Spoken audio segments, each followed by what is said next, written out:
ఇప్పుడే జీ5 app download చేయండి. చూడండి మీ ఫేవరెట్ టీవీ షోస్ ఎప్పుడైనా ఎక్కడైనా. నీకు మంచి పార్ట్నర్ దొరకటం మాకు సంతోషమే అక్క. ఏం పార్ట్నరో ఏంటో, మనిషి మంచోడే, కాస్త తింగరోడు. కొంచెం భరించక తప్పదు.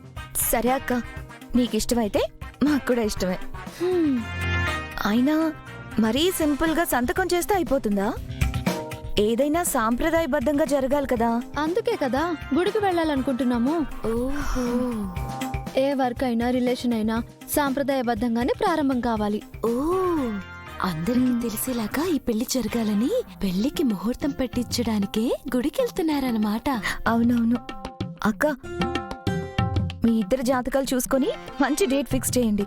ఆ? పని ప్రారంభించడానికి జాతకం చూడటం దేనికే? అయినా ఏ రోజు వస్తే ఆ రోజు చేయాలి. డేట్స్ అన్ని మన చేతుల్లో ఏముంటాయి? ఏంటక్క నువ్వు నీ పెళ్లిని కూడా ఒక ఈవెంట్ లా ఫీల్ అవుతున్నావు? నా పెళ్ళా? ఏం మాట్లాడుతున్నారే? ఇంతసేపు నువ్వు మాట్లాడిందే. నీకు శంకర్ గారికి బాబాయ్ బలవంతంగా రిజిస్టర్ మ్యారేజ్ చేయించడం. ఇప్పుడు అఫీషియల్ గా పెళ్లి చేసుకోవడానికే కదా మీరిద్దరు గుడికి వెళ్ళి ముహూర్తాలు పెట్టించుకోబోతున్నారు. అబ్బా, మీ బ్రెయిన్స్ తీసుకెళ్లి మ్యూజియంలో పెట్టాలి. నేను మాట్లాడేది బిజినెస్ పార్ట్నర్షిప్ గురించి. బిజినెసా? అవును, ఒక కంపెనీతో కలిసి ఈవెంట్ చేయడానికి బాబాయ్ డీల్ మాట్లాడారు. నాతో పార్ట్నర్ గా శంకర్ గారిని కూడా ఇంక్లూడ్ చేశారు. బిజినెస్ కి అవసరం కదా అని నేను కూడా సరే అని చెప్పాను.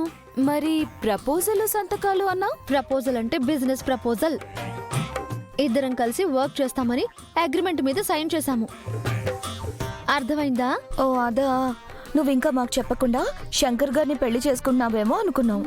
ఆహా, ఇద్దరు కమల పిల్లల్ని కూడా కన్నామని అనుకోలేకపోయారా? ఇమాజినేషన్ కైనా లాజిక్ లిమిట్ ఉండాలి కదే. సారీ అక్క, ముందెళ్ళి నేను బావగారిని పిలుచుకొస్తానే. సారీ, ఇందాకటి వరకు మీ పెళ్ళనే ఫీలింగ్ లో ఉన్నాం కదా, అందుకే ఫ్లోలో అలా అనేసాను. ఇలాంటి వరస్ట్ ఆలోచనలు ఫ్లోలో బానే వస్తాయి. వెళ్ళి పిలుచుకురా. సరే. సారీ.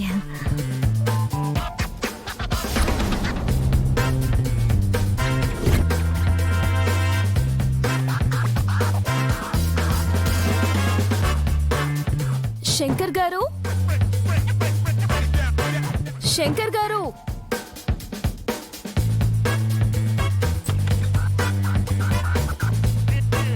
శంకర్ గారు, శంకర్ గారు,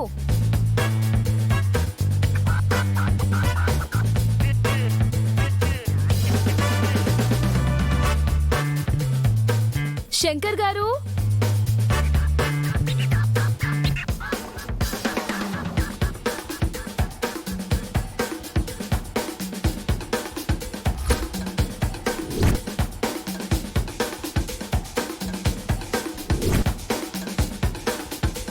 జీ5 యాప్ డౌన్లోడ్ చేసి అన్ని ఎపిసోడ్స్ పూర్తి ఉచితంగా చూడండి.